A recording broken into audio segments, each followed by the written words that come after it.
বেকার ভাতার ফর্ম চাইলেন অভিনেতা বিমান ঘোষ, তার কাজ চলে গিয়েছে।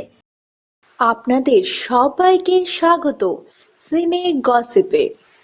বন্ধুরা, অভিনেতা বিমান ঘোষকে আমরা দেখতে পাচ্ছিলাম চিরসখা ধারাবাহিকে অভিনয় করতে। চিরসখা ধারাবাহিকের শুটিং বন্ধ, তাই তো নিজেকে বেকার বলে বেকার ভাতার ফর্ম খুঁজছেন অভিনেতা রাহুল অরুণোদয় বন্দ্যোপাধ্যায়। তিনি না ফেরার দেশে চলে গিয়েছেন। তালসারিতে ভোলে বাবা পাটকারেগা ধারাবাহিকের শুটিং করতে গিয়ে সমুদ্রে তলিয়ে গিয়ে তার মৃত্যু হয়েছে। তার মৃত্যুকে ভালো চোখে দেখছে না আর্টিস্ট ফোরাম এবং তার সতীর্থরা।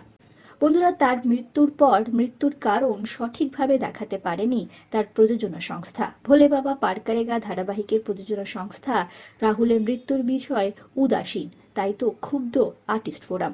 আর্টিস্ট ফোরাম ইতিমধ্যেই ভোলে বাবা পাটকারেগার প্রযোজনা সংস্থার বিরুদ্ধে রিজেন্ট পার্ক থানায় এফআইআর দায়ের করা হয়েছে।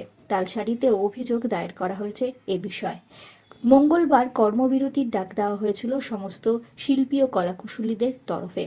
সেখানে সিদ্ধান্ত নেওয়া হয়েছে সমস্ত ধারাবাহিকের শুটিং হবে।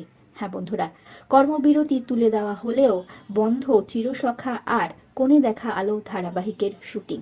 সিদ্ধান্ত নেওয়া হয়েছে কর্মবিরতি তুলে দেওয়া হলো, সিনেমা, ওটিটি এবং চলচ্চিত্রের শুটিং হবে।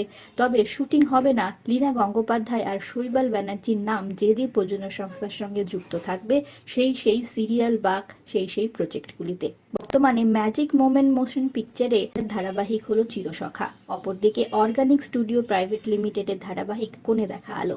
এই দুটি ধারাবাহিকের শুটিং এখন বন্ধ, তাই তো এই দুটি ধারাবাহিকের কলাকুশলী আর শিল্পীদের হাতে এখন কাজ নেই। এই বিষয়কে কেন্দ্র করেই অভিনেতা বিমান তার সামাজিক মাধ্যমে পোস্টটি করেন। বিমান লেখেন, বেকার ভাতার ফর্ম কোথায় পাওয়া যায় একটু জানাবেন। আজ থেকে চিরসখার সকলে তো বেকার, তাই সবাই জানতে চাইছে কি দোষ ছিল বলুন তো আমাদের। আর্টিস্ট ফোরামের এই সিদ্ধান্তর পর বোঝাই যাচ্ছে চিরসখা আর কোণে দেখা আলো ধারাবাহিকের শুটিং বন্ধ। তাহলে এই ধারাবাহিক দুটি কি অবশেষে বন্ধ হয়ে যাবে? তা তো জানা যাবে সঠিক সময় এলেই।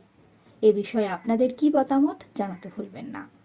আমরা হলাম সিনে গসিপ।